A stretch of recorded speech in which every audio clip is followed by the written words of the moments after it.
Yeah.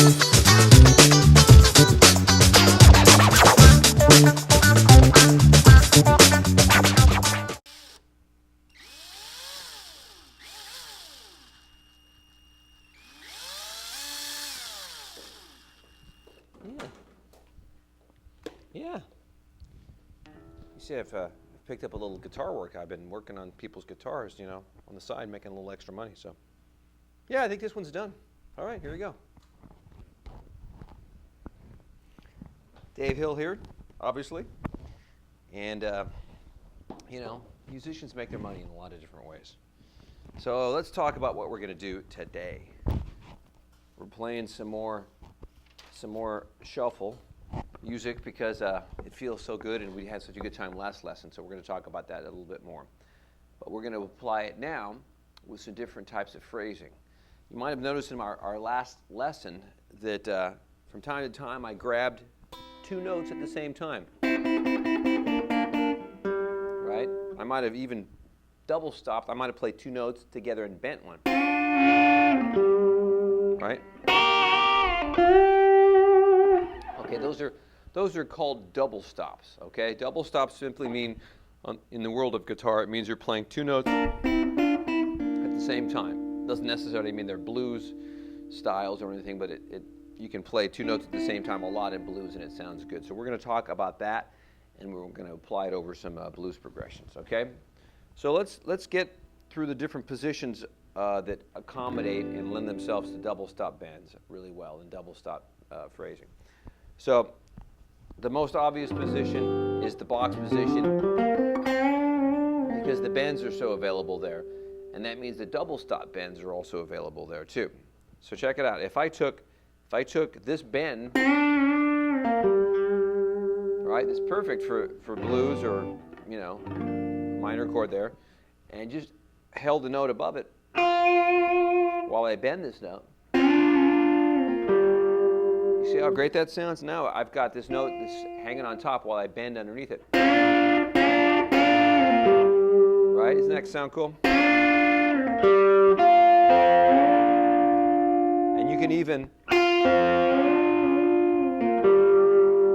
hold that note first while you're doing this. Okay, you'll probably notice that today I'm using my Telecaster.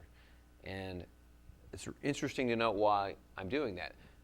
The fact is, when I'm doing double stop bends, like I knew I was going to do in these lessons today, it's important for the string tension to remain really consistent. And the stable bridge that a Telecaster has is much better for doing double stop bends. That's why a lot of country guitar players like to use them, because the bridge doesn't float. It's attached right to the body. And when you bend notes together, they stay perfectly in tune because the fact the string tension doesn't change like it would with a Stratocaster type guitar with a floating bridge. Okay, so when I hold this note and I play this note, if I don't bend it at all, stays constant. Right, and you'll notice on a Stratocaster, if you did that same bend, that this note would go slightly flat. This note here, the F, would slightly go down because the string tension changes unevenly as the bridge moves. Okay, so that's what I want to point out here. So the main thing is with these double stop bends is to be really in tune when you do a bend to make sure the notes are perfectly where they should be. So if you go to this next position or next string location,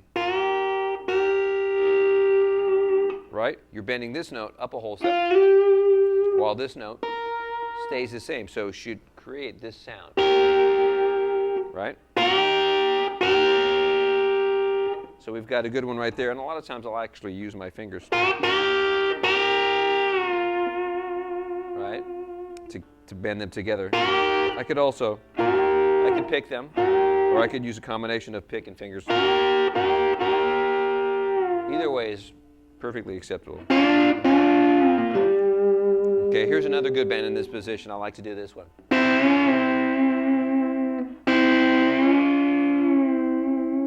That's really good.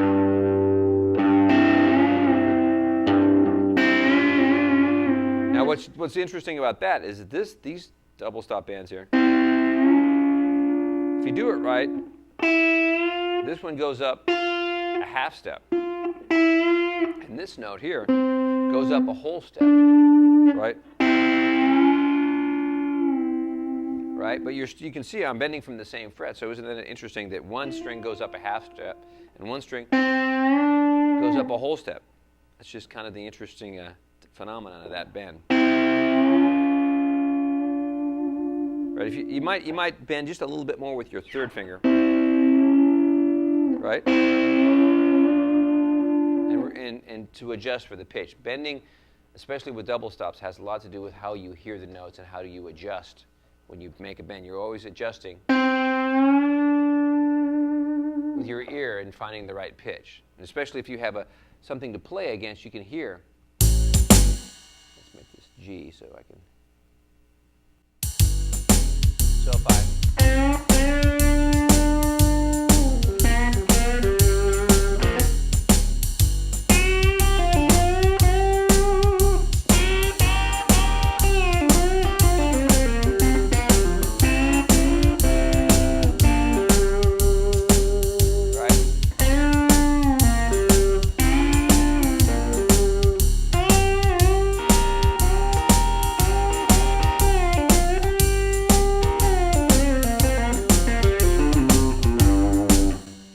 Okay, so it's inevitable that you might be a little bit under the pitch, but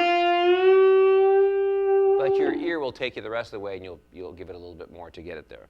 Okay, so this is a kind of a nice little combination of double stops. I'm not really calling it a bend, but it's sort of a nice thing to do, especially on a shuffle. Right, and it's really good for your fingers here.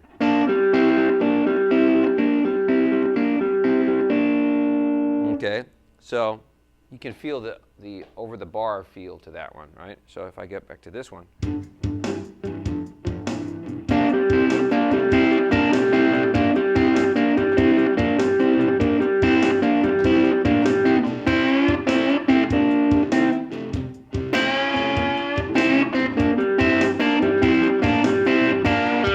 Right? Okay, so what you're feeling there is a triplet, da ba ba ba ba ba ba ba ba, right? But you're going back and forth between these two double stops and the root here of the scale,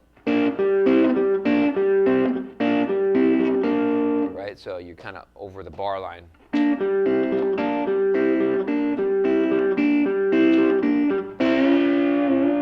then I did that little variation. So that's kind of a cool one in that position. Let's move into a higher position and get into some other double stop bends.